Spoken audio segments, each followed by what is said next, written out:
Praise the Lord. आप सबको जय मसीह की। परमेश्वर का शुक्र हो, उसकी तारीफ हो, उसकी बड़ाई हो।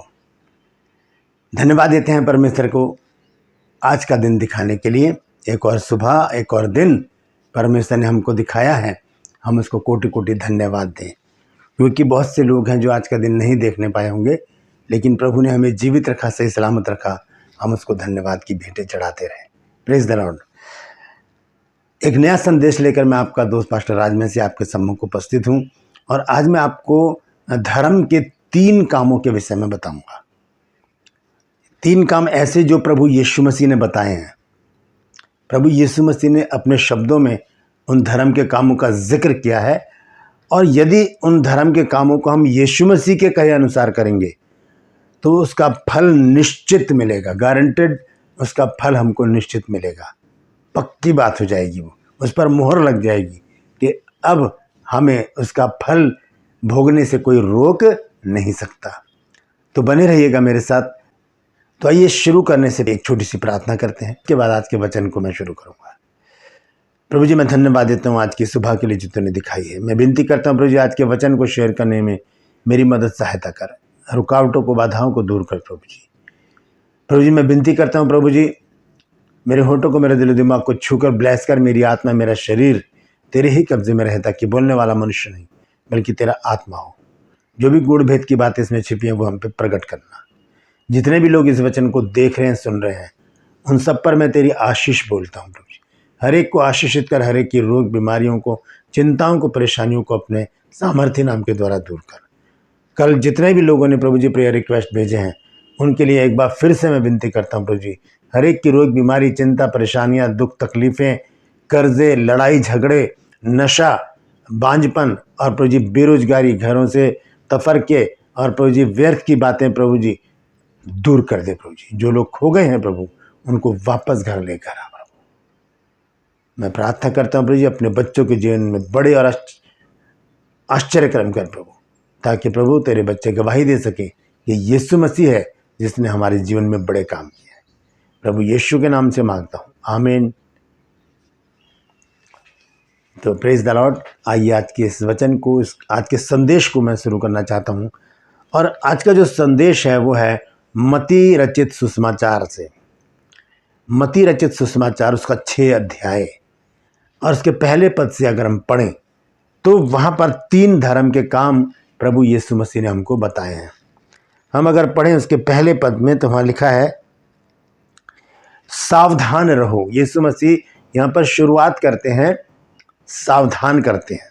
ठीक है, यहाँ पर मैं आपको एक बात बता दूं कि मत्ती रचित सुसमाचार का जो 5, 6 और 7 अध्याय है, ये तीनों अध्याय में प्रभु यीशु मसीह पहाड़ पर हैं और चेले उनके सामने हैं और वो चेलों को शिक्षा दे रहे हैं।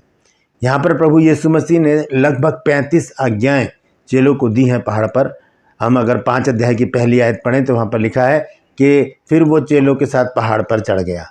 और जब हम 8 अध्याय की पहली आयत पढ़ते हैं तो वहाँ लिखा है कि फिर जब वो पहाड़ से नीचे उतरा तो बड़ी भीड़ उसको मिली। तो हम देखते हैं कि यीशु मसीह चेलों को समझाते हुए उनको बता रहे हैं धर्म के काम। 3 धर्म के काम हैं जो वो मेरे लिए भी है, आपके लिए भी है। अगर हम उनको करेंगे तो हम निश्चित तौर पर परमेश्वर से उसका फल पाएंगे। हम देखेंगे यहाँ लिखा है सावधान रहो, तुम मनुष्यों को दिखाने के लिए अपने धर्म के काम ना करो, नहीं तो अपने स्वर्गीय पिता से कुछ भी फल ना पाओगे, कुछ भी फल ना पाओगे।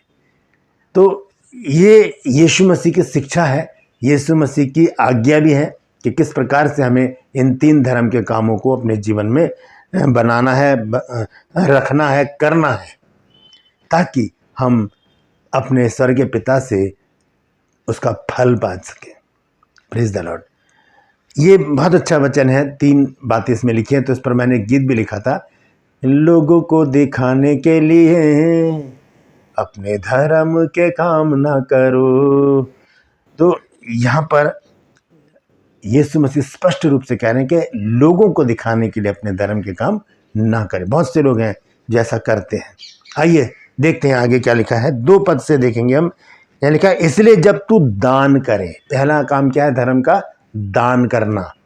चाहे हम वो चर्च में कर रहे हों, चाहे हम किसी पास्टर को दे रहे हों, चाहे हम किसी मिनिस्ट्री को दे रहे हों, चाहे हम गरीबों में बांट रहे हों, चाहे हम किसी संस्था को दे रहे हों, चाहे हम किसी को भी दान कर रहे हों। बहुत से लोग गरीबों में जब अनाज बांटते हैं तो वो क्या करते हैं, फ़ोटो खिंचवा लेते हैं और उसे फेसबुक पर, यूट्यूब पर, इंस्टाग्राम पर, जितने भी सोशल मीडिया पर ये प्लेटफॉर्म है उन पर वो अपनी फ़ोटो डाल देते हैं। व्हाट्सएप पर बहुत ज़्यादा दिखाई देती है। तो वो अपना फल नहीं पा सकेंगे, उनको उसका फल नहीं मिलेगा, क्योंकि वो अपनी बड़ाई कर रहे हैं, ना कि परमेश्वर की। क्योंकि देने वाला कौन है? देने वाला तो परमेश्वर है। Praise the Lord. तो यहाँ पर लिखा है कि जब तू दान करे तो अपने आगे तुर ही ना बजवा, शोर शराबा ना करे कि मैंने इतना दान किया, मैंने इतना दान किया है। क्योंकि वचन में लिखा है कि परमेश्वर जो है वो दिल और गुर्दों का जांचने वाला है। वो हमारे मर्म को समझता है, वो हमारी सोच को सब कुछ जान जाता है। जब हम गुप्त दान करते हैं वो सिर्फ परमेश्वर को पता होना चाहिए, ना कि किसी और को। देखिए ध्यान से सुनिएगा, क्या लिखा है, इसलिए जब तू दान करे तो अपने आगे तुर ही ना बजवा, जैसा कपटी सभाओं और गलियों में करते हैं, ताकि लोग उनकी बड़ाई करें।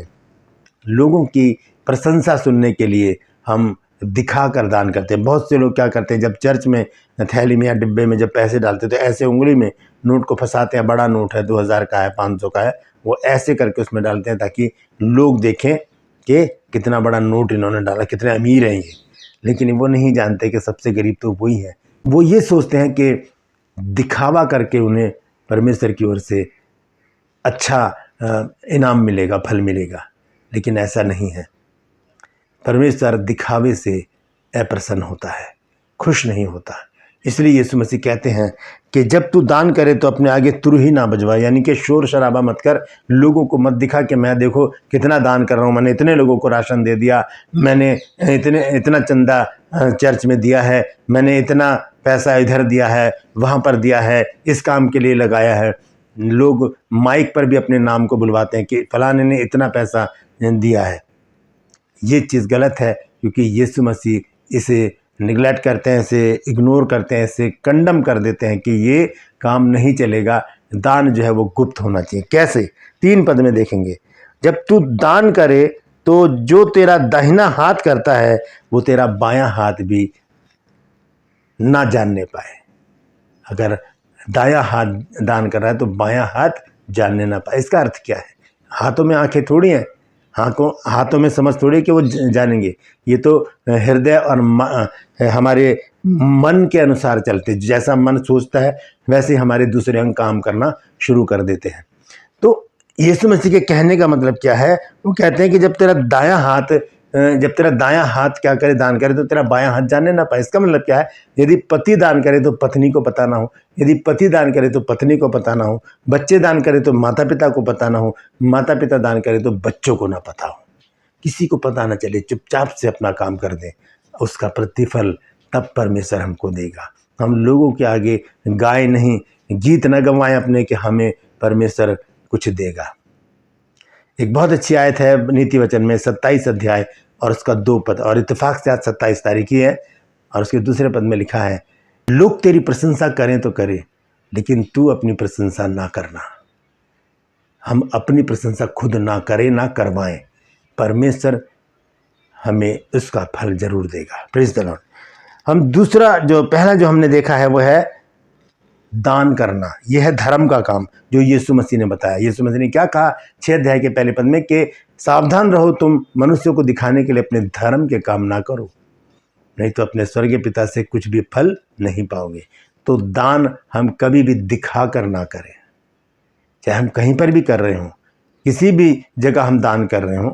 दान करना बुरी बात नहीं है, अच्छी बात है। दान करना अच्छी बात है। दान क्यों करते हैं लोग, इसके विषय में भी मैं एक वीडियो बनाने वाला हूं बहुत जल्दी, हो सकता है कल ही मैं उसको पोस्ट करूं।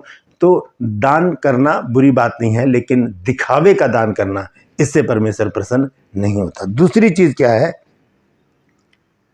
5 आयत यहाँ लिखा है, जब तू प्रार्थना करे तो कपटियों के सम्मान ना हो, क्योंकि लोगों को दिखाने के लिए सभाओं में और सड़कों के मोड़ों पर खड़े होकर प्रार्थना करना उनको अच्छा लगता है। मैं तुमसे सच कहता हूं कि वे अपना प्रतिफल पा चुके हैं। वो अपना प्रतिफल पा चुके हैं। यानी कि दूसरा जो धर्म का काम है वो है प्रार्थना। हम जब दूसरों के लिए प्रार्थना करते हैं, परमेश्वर उस प्रार्थना को सुनता है। यहाँ लिखा है कि जब तू प्रार्थना करे तो कपटियों के सम्मान ना हो। कपटी क्या करते हैं? लिखा है कि वे लोगों को दिखाने के लिए सभाओं में और सड़कों के मोड़ों पर खड़े होकर प्रार्थना करते हैं। जोर जोर से लंबी लंबी प्रार्थनाएं, सुंदर सुंदर बड़े बड़े शब्द, भारी भारी शब्द उसमें डालना। और लिखा है कि उनको अच्छा लगता है। मैं तुमसे सच कहता हूं कि वो अपना प्रतिफल पा चुके। बहुत से लोग प्रार्थना करते हैं और फिर बाद में जब हाथ मिलाते हैं, गले मिलते हैं, हम कहते हैं कैसी थी मेरी प्रार्थना। मनुष्य क्या बताएगा प्रार्थना कैसी थी? बताने वाला तो परमेश्वर है, क्योंकि प्रार्थना तो परमेश्वर के पास जाती है। जब कुरनेलियुस लगातार प्रार्थना करता था तो परमेश्वर के पास पहुंच गई थी प्रार्थना। स्वर्गदूत ने आकर उसे बताया कि तेरी प्रार्थना और तेरे दान स्मरण के लिए परमेश्वर के पास पहुंच गए हैं। यही तो धर्म के काम है जो कुरनेलियुस करता था, जिसकी वजह से उसकी सुधि ली गई।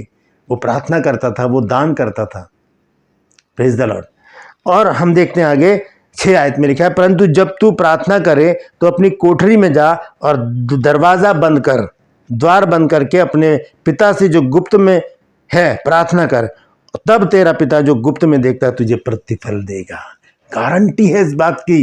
जब हम दरवाजा बंद करके घुटनों पे आकर अपने हाथों को उठाकर एक ही विषय पर प्रार्थना करेंगे तो जो परमेश्वर जो है गुप्त में देखता है वो उसका प्रतिफल हमें तुरंत देगा, उस प्रार्थना का जवाब हमें देगा। जब हम निस्वार्थ और बिना दिखावे का जब हम दान करेंगे, परमेश्वर उसे गुप्त में देखेगा और उसका प्रतिफल हमको जरूर देगा। तो पहला जो धर्म का काम है वो है दान करना। दूसरा धर्म का काम यीशु मसीह ने बताया है प्रार्थना करना। अय्यूब ने जब अपने मित्रों के लिए प्रार्थना की तो परमेश्वर ने उसके दुख दूर किया। हम क्या करते हैं? हम अपने लिए ही मांगते रहते हैं, मेरा घर, मेरा परिवार, मेरे रिश्तेदार, मेरे बच्चे, मेरा पिता माता, हम इन्हीं के लिए मांगते रहते हैं। हम दूसरों के लिए प्रार्थना भी करें, अपनों के लिए। ऐसा नहीं कि मैं मना कर रहा हूँ, करनी चाहिए हमें अपनों के लिए। लेकिन हम एक वचन देखते हैं जब अय्यूब 42 अध्याय के 10 पद में, तो वहाँ लिखा है कि जब अय्यूब ने अपने मित्रों के लिए प्रार्थना की तब परमेश्वर ने उसके दुख दूर कर दिए और उसका जितना गया था उसका दुगुना परमेश्वर ने उसको लौटा कर दे दिया। तो हम दूसरों के लिए प्रार्थना करते रहें और वो प्रार्थना जो गुप्त में की जाती है परमेश्वर उसका प्रतिफल जरूर देता है, गारंटेड है। करके देखिए एक बार। Praise the Lord. फिर हम देखते हैं तीसरा जो धर्म का काम है वो लिखा है 16 पद में, जब तुम उपवास करो तो कपटियों की नाई तुम्हारे मुंह पर उदासी ना छाई रहे, क्योंकि वे अपना मुंह बनाए रहते हैं ताकि लोग उन्हें उपवासी जाने। मैं तुमसे सच कहता हूं कि वे अपना प्रतिफल पा चुके हैं। उपवास ये धर्म का काम है। लिखा है कि जब तू उपवास करे तो कपटियों की नाई तेरे मुंह पे उदासी ना छाए रहे। लोग मुंह बना कर रखते हैं, यार मुझसे बात मत करना, मैं उपवास में हूं। बताने की कोशिश करते हैं लोगों को कि आज हमने उपवास रखा है, जबकि उपवास भी जो है वो गुप्त में रखने वाला एक धर्म का काम है। जैसे दान एक धर्म का काम है जो गुप्त में करना चाहिए, जैसे प्रार्थना धर्म का काम है, अकेलेपन की प्रार्थना वो गुप्त में करनी चाहिए। प्रार्थना 3 प्रकार की होती है, निजी, पारिवारिक और सामूहिक। निजी प्रार्थना जो हम अकेले करते हैं, पारिवारिक जो हम परिवार के साथ करते हैं, और सामूहिक जो हम चर्च के या मंडली के साथ करते हैं। तो जो सामूहिक जो निजी प्रार्थना है उसके लिए यीशु मसीह ने कहा है कि वो दिखावे के लिए ना करें। और वैसे भी हम जब सभाओं में होते हैं तब भी प्रभु यीशु मसीह कहते हैं कि वो सड़कों के मोड़ों पर, बाजारों में खड़े होकर वो बड़ी बड़ी बातें करते हैं। ऐसा हमें नहीं करना है। हमें वो काम करने जो सिर्फ परमेश्वर देखे और उसका प्रतिफल हमको दे दे। उपवास करते समय भी हमें बहुत सावधानी बरतने की ज़रूरत है। यहाँ पर लिखा है कि क्योंकि वे अपना मुंह बनाए रहते हैं और ताकि लोग उन्हें उपवासी जाने। लोगों को दिखाने का एक ढोंग करते हैं, कि बताने की कोशिश करते हैं कि आज हम उपवास में हैं, हमें कुछ मत देना खाने के लिए, आज हम उपवास में, हमसे बात मत करो, अभी हम उपवास में हैं। बहुत सारी बातें ऐसी लेकर आ जाएंगे कि बताने की कोशिश करेंगे कि आज हम उपवास में हैं। लिखा ताकि लोग उन्हें उपवासी जाने। मैं तुमसे सच कहता हूं कि वो अपना प्रतिफल पा चुके। सुनिए 17 और 18 पद में क्या लिखा है, परंतु जब तू उपवास करे तो अपने सिर पर तेल मल और मुंह धो, ताकि लोग नहीं परंतु तेरा पिता जो गुप्त में है तुझे उपवासी जाने। इस दशा में तेरा परमेश्वर जो गुप्त में देखता है तुझे प्रतिफल देगा। ऐसी दशा में जब हम गुप्त में उपवास रखते हैं, चुपचाप से, पता भी ना चले किसी को, और हमारा उपवास समाप्त भी हो जाए, दूसरे दिन लोगों को पता चले तो उपवास में थे, वो प्रतिफल परमेश्वर देगा। हमने किस वजह से उपवास रखा था, उस वजह को परमेश्वर हमारे जीवन में देखेगा और बुरी बातों को खत्म कर देगा, अच्छी बातों को पूरा करेगा। ये 3 धर्म के काम अगर हम ऐसे ही करें जैसे यीशु मसीह ने बताया है, जब हम दान करें तो दिखावे के लिए ना करें, जब हम प्रार्थना करें तो दिखावे के लिए ना करें, हम उपवास करें तो दिखावे के लिए ना करें, गुप्त में करें तीनों ये धर्म के काम, तो निश्चित तौर पर 100% परमेश्वर की ओर से हमें इसका प्रतिफल ज़रूर मिलेगा, ज़रूर मिलेगा। क्यों? क्योंकि यीशु मसीह के शब्द हैं, यीशु मसीह के शब्द हैं, यीशु मसीह झूठ नहीं बोलते। यीशु मसीह ने बताया है यहाँ पर कि ऐसा करोगे तो तुम्हें ज़रूर प्रतिफल मिलेगा। तो प्रतिफल पाने के लिए हम यीशु मसीह के इन शब्दों पर विश्वास करें, बाइबल पर विश्वास करें, वचन पर विश्वास करें, और इन तीनों कामों को करते समय सावधानी बरतें। दान करते समय सावधानी बरतें, प्रार्थना करते समय सावधानी बरतें, उपवास रखते समय सावधानी बरतें। जैसा यीशु मसीह ने कहा है वैसे ही हम करते रहेंगे तो हम परमेश्वर से निश्चित तौर पर प्रतिफल पाएंगे। Praise the Lord. परमेश्वर इन वचनों के द्वारा हम सबको आशीषित करे। यदि आज आपने कुछ नया सीखा है तो ज़रूर कमेंट सेक्शन में आकर बताइएगा कि आपको आज क्या शिक्षा मिली है, और मैं गुजारिश करता हूं कि इस वचन को शेयर कीजिए ताकि और भी लोग इन बातों को जान सकें। मेरी एक मुहिम है जिसका स्लोगन है, जिद है सच को फैलाने की। यदि आप भी जिद्दी हैं तो इस जिद को अपनाइए, इस जिद को अपना लीजिए और मेरे साथ शामिल हो जाइए और लिख दीजिए कमेंट सेक्शन में कि हाँ, मुझे भी जिद है सच को, परमेश्वर के वचन को फैलाने की। Praise the Lord. मेरा एक और चैनल है जिसका नाम है ट्रू पल्स, उस पर मैं छोटे छोटे मैसेजेस दे रहा हूँ। आज एक सवाल मैं आपसे उसमें छोड़ रहा हूँ, आप ज़रूर उसका लिंक मैंने डिस्क्रिप्शन में डाला है, क्लिक करके जान लीजिएगा। और वो सवाल है कि बाइबल में प्रार्थना कब से शुरू हुई? बाइबल में प्रार्थना कब से शुरू हुई? कब से लोगों ने प्रार्थना करनी शुरू की? तो अगर जानना चाहते हैं तो इस पर डिस्क्रिप्शन में जाइए, लिंक को क्लिक कीजिए, और यदि अभी तक आपने मेरे उस चैनल को सब्सक्राइब नहीं किया है तो सब्सक्राइब कर लीजिए, बेल आइकन को दबाइए ताकि नोटिफिकेशन आपके पास पहुंचे, नया वीडियो बिना व्यवधान के आपके पास पहुंच जाए। मेरे उस चैनल के वीडियोस को भी लाइक कीजिए, शेयर कीजिए और कमेंट सेक्शन में आकर मुझसे ज़रूर बातचीत कीजिए। 16 सेकंड का मैसेज होगा, चुटकी में ख़त्म हो जाएगा, देखिए ज़रूर और सब्सक्राइब ज़रूर कीजिए। परमेश्वर आप सबको आशीष दे। आज के लिए बस इतना ही। एक बात और कहूँगा कि इस चैनल को यदि अभी तक आपने सब्सक्राइब नहीं किया है तो अभी सब्सक्राइब कर लीजिए, बेल आइकन को दबाइए ताकि नया वीडियो बिना व्यवधान के आपके पास पहुंच जाए। मेरे वीडियोस को लाइक कीजिए, शेयर कीजिए और कमेंट सेक्शन में आकर मुझसे ज़रूर बातचीत कीजिए। Praise the Lord. आज के लिए बस इतना ही। फिर मिलूंगा एक नए संदेश के साथ, एक नया वीडियो लेकर। तब तक के लिए मुझे इजाज़त दीजिए, लेकिन अपना और अपनों का ख्याल रखिए और परमेश्वर को दिखाने के लिए, मनुष्य को दिखाने के लिए नहीं, परमेश्वर को दिखाने के लिए अपने धर्म के काम कीजिए। Praise the Lord.